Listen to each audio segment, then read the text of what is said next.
Hello everyone. Today I will be analysing the sound of a scene from the 2001 film Donnie Darko, directed by Richard Kelly.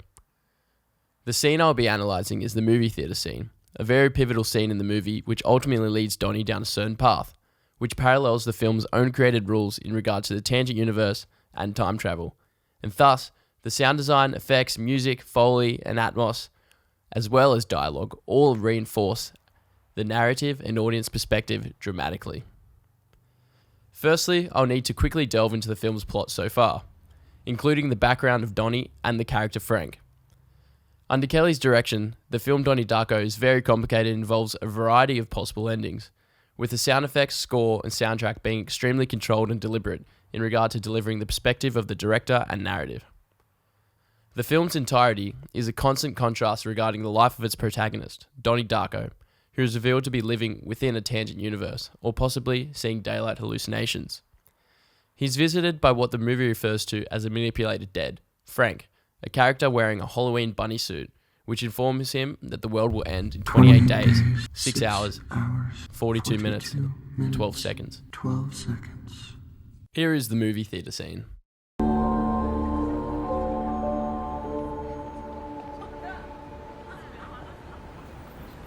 Two for Evil Dead, please. Oh, $2.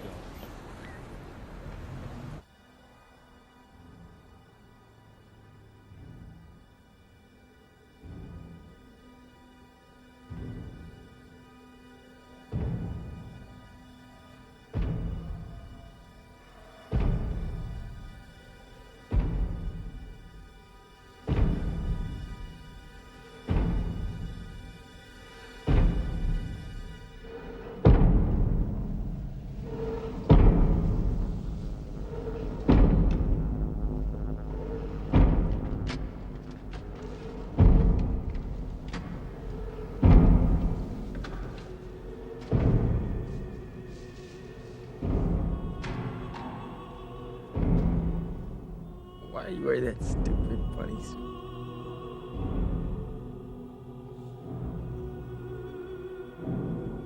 Why are you wearing that stupid man suit?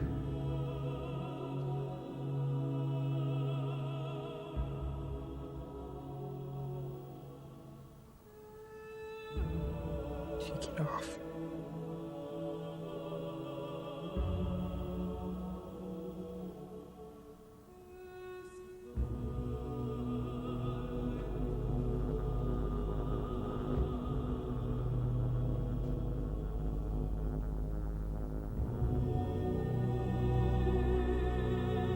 What happened to your eye?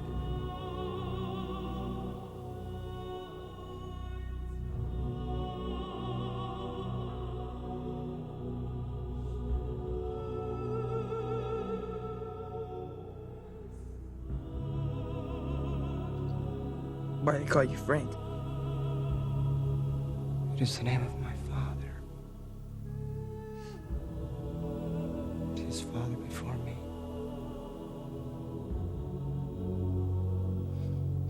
Frank?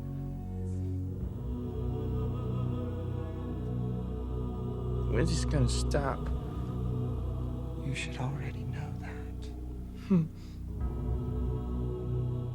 I want you to watch the movie screen. There's something I want to show you.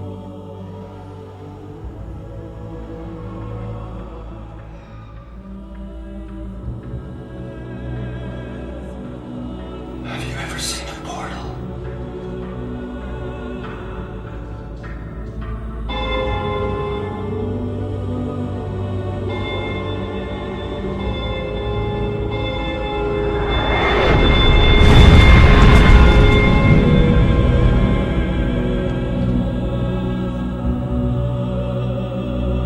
Burn it to the ground.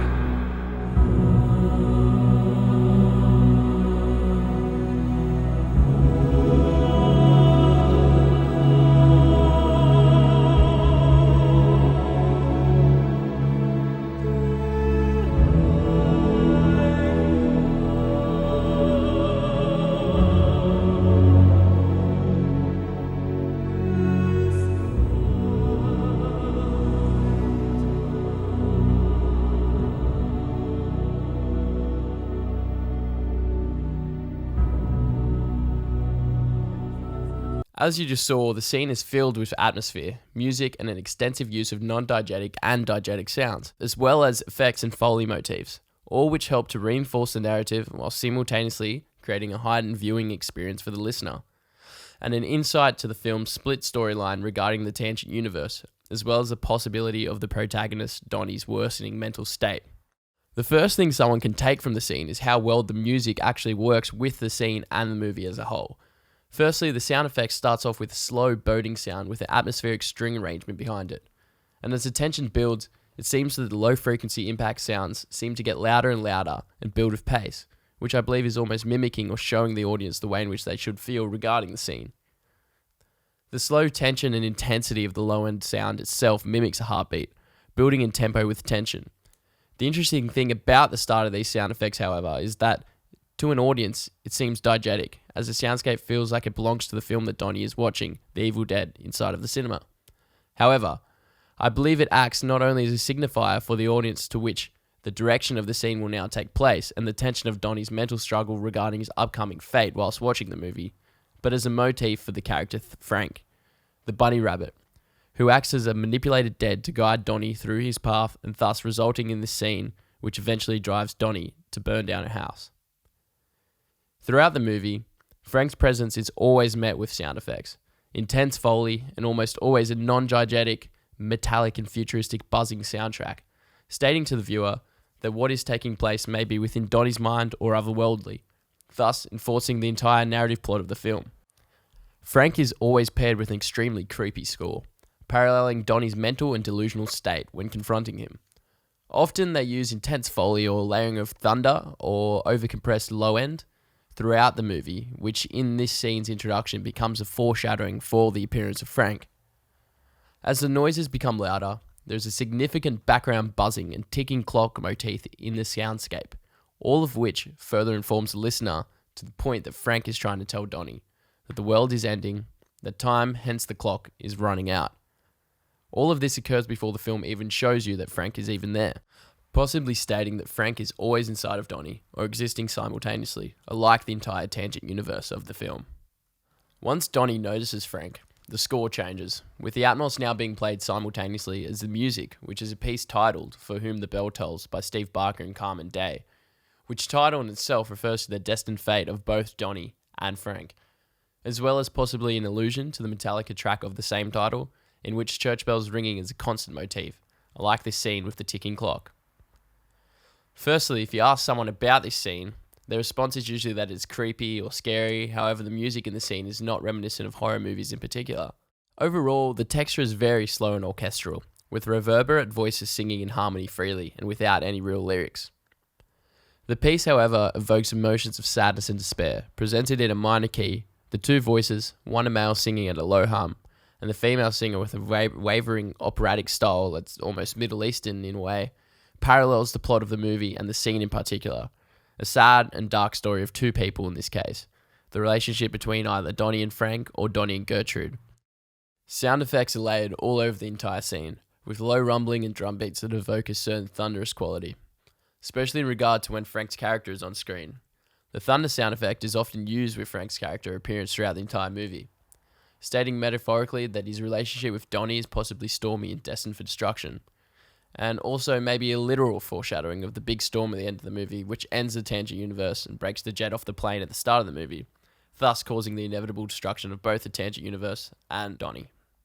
One of the most important elements of sound design in this scene, however, is the dialogue between Donnie and Frank. As a mix of the naturally recorded dialogue of Donnie and the extremely processed voice of Frank is another layer to the film's depiction of what is real, distorted, or fictionalized, either within the film's universe or possibly within Donnie himself. Frank's voice is extremely processed and quite compressed. It almost sounds as if they recorded it and made the image very stereo and wide, layering different pitches or possibly using something like a harmonizer to create the different harmonic voices within the one voice that is Frank.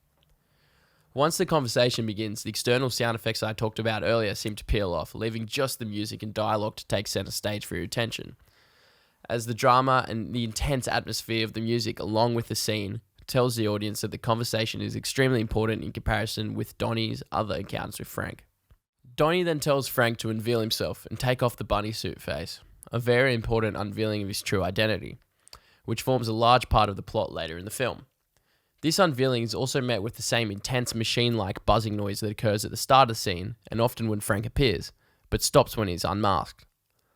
When unmasked, Frank's dialogue is no longer processed, revealing through the sound the real personality of the character Frank, and enforces the narrative regarding that what he wants Donnie to do next in order to complete his mission within the Tangent universe is of utmost importance. Frank now, in his own voice, tells Donnie to watch the movie screen, as he wants to show him something, which appears to be a rip in time and space between his reality and the primary universe.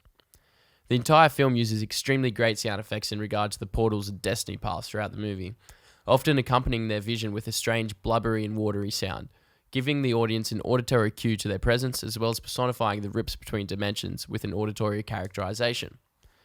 It's at this moment we see a clock on the screen, prompting that the ticking at the start of the scene may be diegetic, whilst also a metaphor for Donnie's journey, and the screen opens up with a large portal. Frank's voice again becomes processed, as he states, "Have you ever seen a portal?" It almost sounds like a whispered double track or a vocal process with the digital reverb with a large decay, all of which is super compressed, so it's very loud. It's much louder and more startling than the lines in the first encounter, and instills the line's importance to the viewer simply by its change in timbre and volume. It is also here where the clock keeps ticking louder and louder and louder, and the bell noise begins ringing, alluding to the music's title, as well as time running out for Donnie and the realization that he needs to go and burn down Jim Cunningham's mansion. There is then a close-up of supposedly Donnie's eye envisioned in flames, with code passing through the screen. At this point, both the sound effects and music reach an all-time high, as the sound of flames and the music both come together to create a crescendo, signifying the coming moment of clarity and direction, in which Frank then tells Donnie to burn it to the ground, again in a whispery timbre, with a large reverb or echo. Startling and intense for the audience, but providing the audience with insight into the importance of Donnie following his instructions in the movie's plot, as well as possibly the seemingly close feel of the whisper, possibly stating that his schizophrenic visions are getting closer to him or becoming more prevalent, depending on the viewer's understanding or take on the plot of the character Donnie Darko itself. The music continues to give a destined and tragic tonality, as Donnie accepts his fate and walks outside to continue his narrative arc, provided by Frank, and the rules of the philosophy of time travel and thus the movie, with the singing style of the singers continually creating a very Middle Eastern and religious style of singing which informs the audience of Donnie's correlation possibly with Jesus Christ and being the saviour of his universe, especially when the voices of the music begin to fade and the dark ominous timbre of the cello is left in the soundtrack, as the movie cinema sign states, the last temptation of Christ, creating yet another defining quality to Donnie's character through sound and vision combined. Possibly that he's not a disturbed teenager, but while he is indeed a saviour to the universe, whilst almost foreshadowing his life sacrifice in the end of the film to restore the universe. As you can see, the sound effects, atmos, foley, and especially the music are extrinsically related to enforcing the narrative of the film, with sound tied to objects like the bunny suit or characters like Frank and Donnie, which help the audience gain the perspective of the director throughout the film.